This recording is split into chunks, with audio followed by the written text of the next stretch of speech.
Okay, so I am here to talk about black hole mass superposition, and I feel like I'm just going to be repeating a lot of things that Rob just said. Okay, oh, that's cool.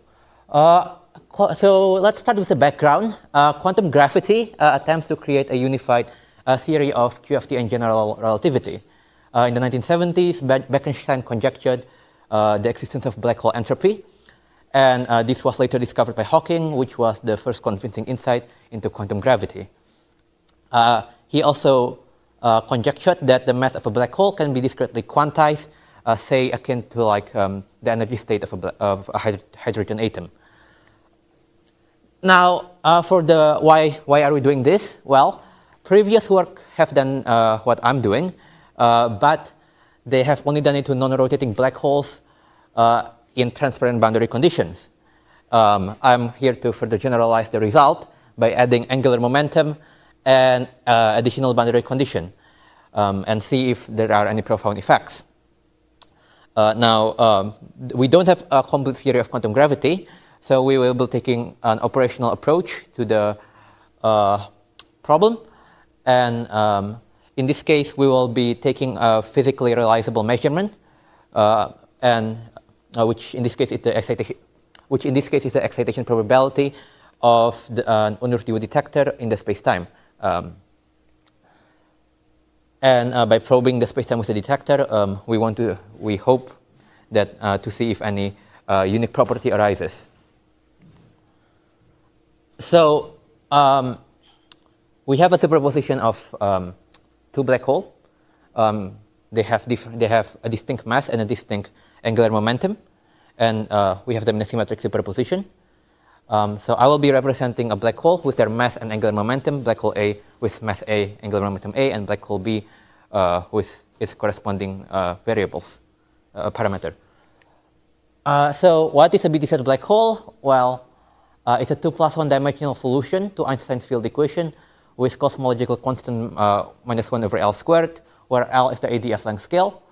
The BTZ spacetime is taken by taking the ADS spacetime under the identification phi to phi + 2 pi squared of m, where m is the mass of the black hole.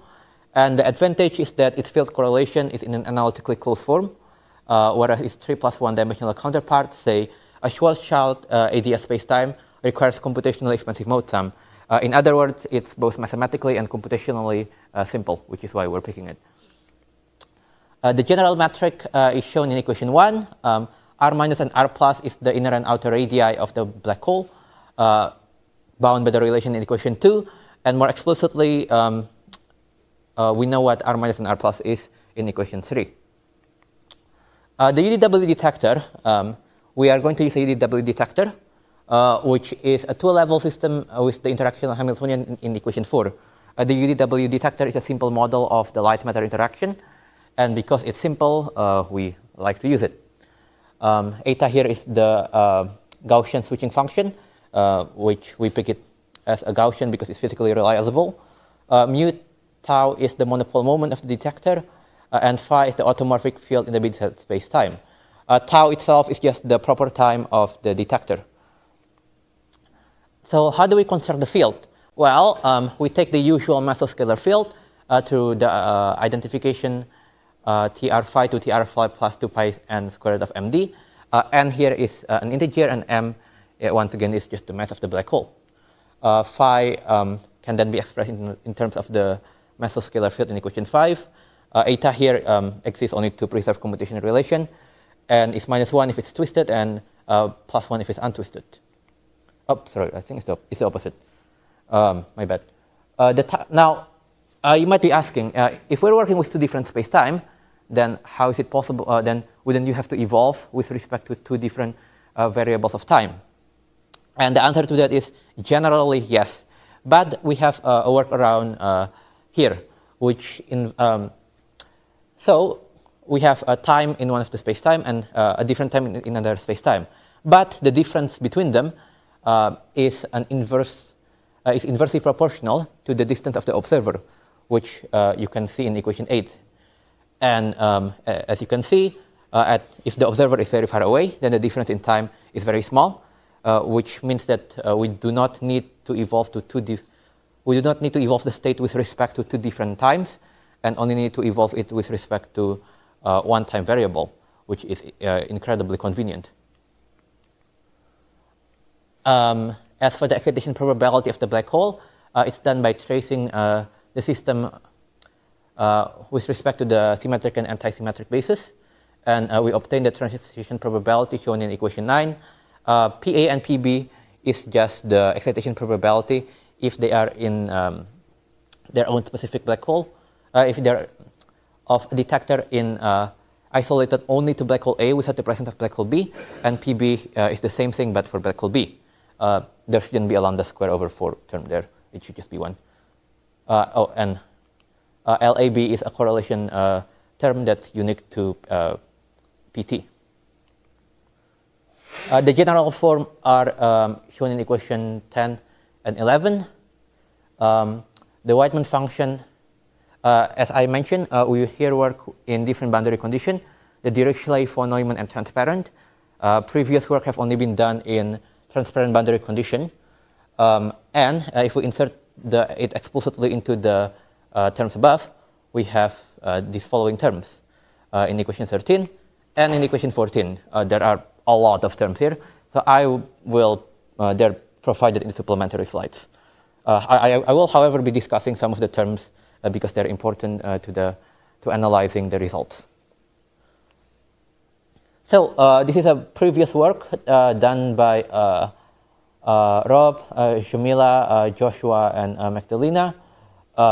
It shows that the excitation probability of 2 superposed black holes that are non-rotating does resonate at rational values of the square root of the mass of one black hole divided by the mass of the other black hole, which is interesting because it supports Bekenstein's conjecture for mass.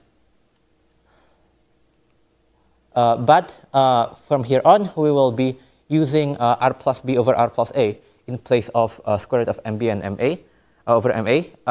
We could compare this with the previous work because R plus B over R plus A is equal to square root of MB over MA if they are non-rotating. But if they are rotating, then they're different. By shifting the variables into inner and outer radii in place of mass and angular momentum, we could avoid dealing with pesky quadratic and square root variables and have something linear in place. And of course, linear is much simpler. So here is the transition probability at 0 angular momentum. As I've mentioned, the transparent case in the middle, the blue line, have been done before, but the von Neumann case in the yellow line and the Dirichlet case have not been generated. Those results have not been previously generated. And as you can see here, their structure are similar. And the reason for that will be explained later. Now, what if the 2 black holes have equal angular momentum? Well, the resonant structure is not actually preserved when the angular momentum change. They are preserved across the different boundary conditions, but as angular momentum increases, the amplitudes are dampened, and the peaks undergo some sort of splitting in that they previously singular peak just starts to move starts becoming 2 peaks that are some distance away from one another. But the peaks do still occur at rational values, albeit they're much weaker when at high angular momentum. And in the Dirichlet case, computation is a bit more iffy just because the values are so low. But if we have the von Neumann at the transparent case and they have the same structure, then we could easily infer that the Dirichlet have the same structure because the Dirichlet case, the Dirichlet transition probability is just a linear combination of the von Neumann and transparent case. And the reason why the resonant behavior are equivalent, as I've promised to mention, is because resonance occurs when when the value of LAB is maximized. The PA and PB doesn't really matter that much. And the LAB have denominator term cosh alpha and m plus minus x. And this cosh term have another Cauchy term in it. It's a nested Cauchy. That Cauchy term have an nr plus a minus mr plus b term in it. And this whole thing is minimized when the input of that inner Cauchy term is 0. And that occurs when r plus r plus b and r plus a is of some rational ratio to one another. And this happens in all boundary conditions, which is why the resonant structure are identical. So we have been using angular momentum and have set them as equal in the past two figures. But now we will completely rid ourselves of mass and angular momentum and instead use inner and outer radius as our parameter because, once again, it allows us to rid of a lot of quadratic and root terms. We'll also fix the ratio between the inner and outer radius of each black hole. There's an explanation for that, but if you want to ask, you can talk to me after the talk. The detector behavior. Here we have the plot of the detector if rho A and rho B, which once again is the ratio between the inner and outer radius of the black hole A and black hole B. If they're equal, then we have a very nice structure that is reminiscent of the non-rotating case. It spikes very nicely, and nothing seems dampened. But as they deviate, the peak undergoes splitting, and their amplitudes becomes dampened. Just in the square root of 6 case, it's very dampened compared to the rho B square root of 6 case compared to the rho B of square root of 7 case. Because we like what we see with the square root of 7 case, we will henceforth set rho A and rho B to be equal and see what happens, see if anything interesting happens. We've also picked some irrational rho A and rho B. It's not, they don't have to be rational. And of course, this same observation applies to all the boundary conditions. And here we see what happens when we change the energy gap. It's not that interesting. The resonance, it does dampen the amplitudes. It doesn't make them go through peak splitting, which is to be expected, because this should only change the amplitude terms. But this is the most interesting result, which is what happens when we vary the distance of the detector from the black hole.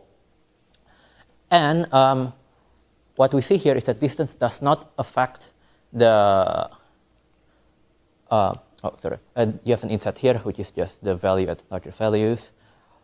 The location of the peak appears to be preserved, and increasing the distance only affects the amplitudes, which is to be expected because it only affects the amplitude, the value of the integrand, and does not affect gamma at all.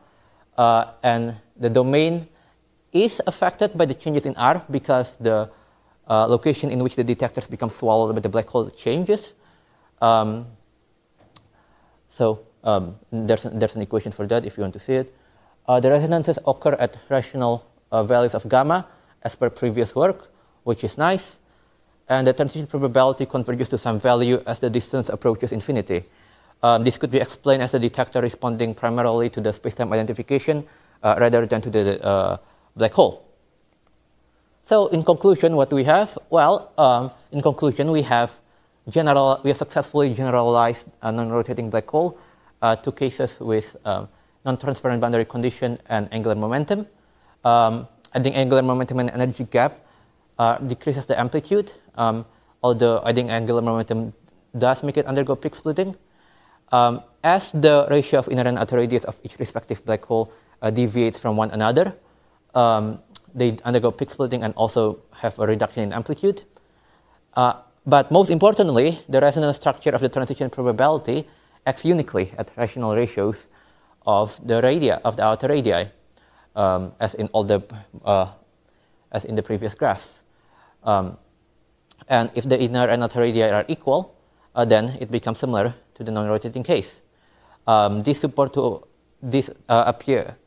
Bekenstein's conjecture with a slight modification. Bekenstein conjectured that mass can be quantized.